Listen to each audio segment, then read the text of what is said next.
तो टॉपिक है Ohm's law.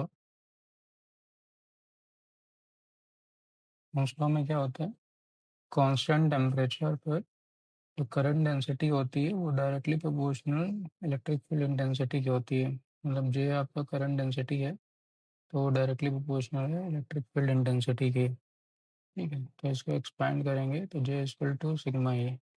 Sigma क्या आ जाएगा, कंडक्टिविटी। तो ये एक तरीके से फर्स्ट फॉर्म है, इसको पॉइंट फॉर्म भी बोलते हैं और माइक्रोस्कोपिक फॉर्म ओम्स लॉ का बोलते हैं। जैसे मान लीजिए एक रजिस्टर है, उसकी लेंथ एल है और उसका एरिया ए है, तो उसमें करंट इस डायरेक्शन में फ्लो कर रहा है। तो हम क्या करेंगे, इसको एक्सपेंड करेंगे।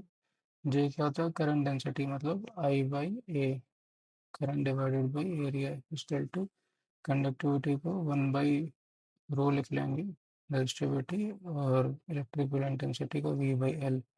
तो वी इक्वल टू हो जाएगा V equal to rho L by A into I. तो यहाँ से रेजिस्टेंस की वैल्यू आ जाएगी रो एल बाई ए, और रेजिस्टिविटी, लेंथ एंड एरिया।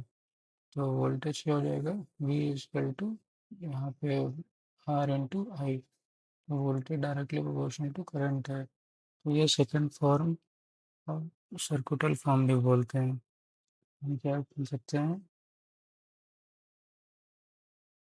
तो हम बोल सकते हैं कि एट कांस्टेंट टेम्परेचर पे जो पोटेंशियल डिफरेंस होता है अक्रॉस एलिमेंट के, वो डायरेक्टली प्रोपोर्शनल होता है current flowing through the element. ये एलिमेंट के अक्रॉस जो वोल्टेज है और ये करंट अगर है तो voltage directly proportional to current हो जाएगा। ठीक है, V equal to I R. तो आई क्या हो जाएगा, वी बाई आर। आई को क्या लिख सकते हैं, G into V. I proportional to voltage.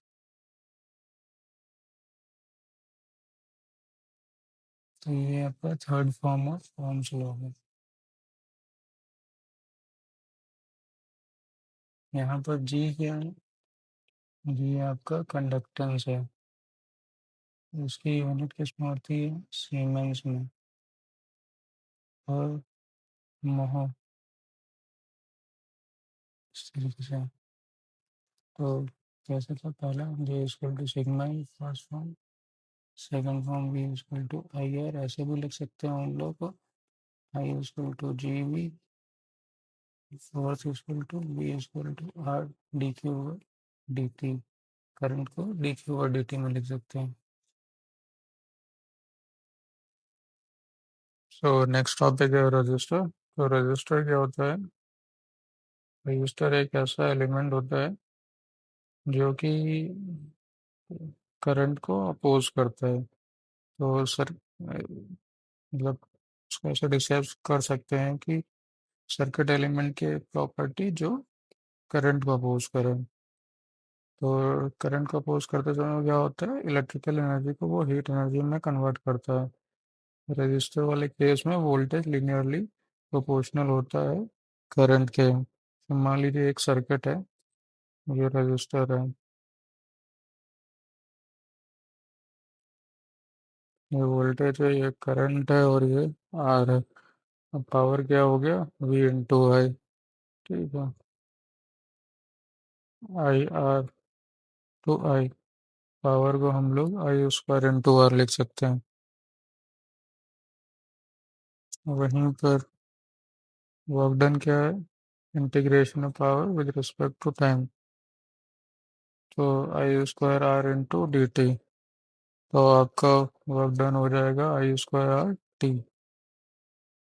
ये ये क्या है, एनर्जी। तो रजिस्टर को ऐसे भी डिफाइन कर सकते हैं, W upon I square into T.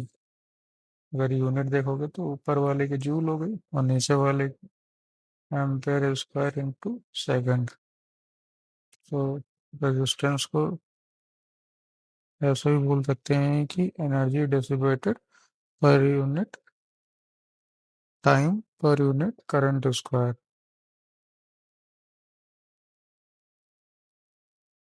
Ji, dissipated per unit time per unit current square। मुझे दिख रहा है energy dissipated per unit time per unit current square.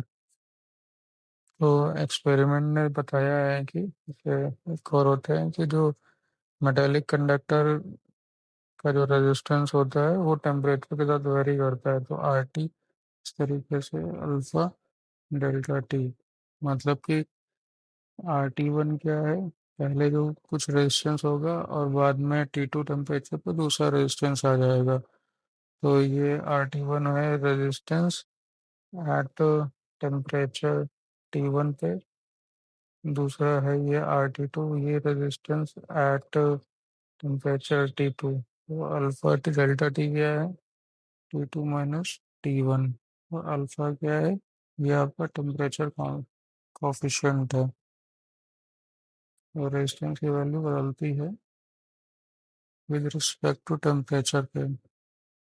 अच्छा, अब शॉर्ट सर्किट क्या होता है,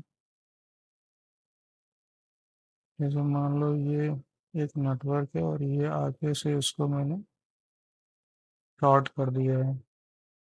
तो जब शॉर्ट करते हैं तो यहाँ से यहाँ तक इस पॉइंट पर रेजिस्टेंस की वैल्यू जीरो हो जाती है, क्योंकि उसके अक्रॉस का जो वोल्टेज डिफरेंस है वो जीरो हो जाएगा, यहाँ से करंट फ्लो करने लगेगा।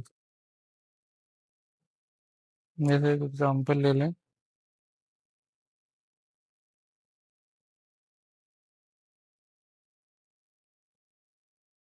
जैसे ये नेटवर्क था, आगे से मैंने इसको शॉर्ट कर दिया, उस पर करंट 10 एम्पियर जा रहा था, ये 10 ओम था, 10 ओम था, ठीक है। शॉर्ट करने के बाद यहाँ पर जो जितना ये 10 एम्पियर है पूरा का पूरा इसके थ्रू क्रॉस करेगा। हाँ, क्योंकि इक्विवेलेंट रेजिस्टेंस की वैल्यू जीरो हो गई है तो वोल्टेज जीरो हो गया, तो करंट इसमें 10 एम्पियर पूरा फ्लो करेगा। ओपन सर्किट में क्या होता है कि जैसे मान लीजिए कोई नेटवर्क है और वो एक पॉइंट पे, उसको मैंने अगर ओपन सर्किट दिखा रहा हूँ तो उसके अक्रॉस वोल्टेज वी है और रेजिस्टेंस उसके अक्रॉस इनफाइनाइट है, मतलब करंट जो है वो जीरो फ्लो कर रहा है, ठीक है, जो कि यहाँ से करंट फ्लो ही नहीं करेगा। प्रैक्टिकल वे में अगर देख लीजिए, जैसे ये है, ये सेम मेथड, यहाँ से ये इस पॉइंट पे, ए बी पॉइंट पे ओपन सर्किट है तो इस पॉइंट पे करंट जीरो फ्लो कर रहा है। यहाँ से जो 10 एम्पियर जा रहा था, ये 10 ओम है और ये 10 ओम है, तो इक्वली इधर डिवाइड हो जाएगा 5-5 एम्पियर में, और इसके अक्रॉस जो वोल्टेज आएगा वो 5 × 10 50 वोल्टेज आ जाएगा। रेजिस्टेंस को हम ऐसे भी दिखा सकते हैं, plus minus we T time है, करंट मेरा आई टी फ्लो कर रहा है, ये रेजिस्टेंस है, ठीक है।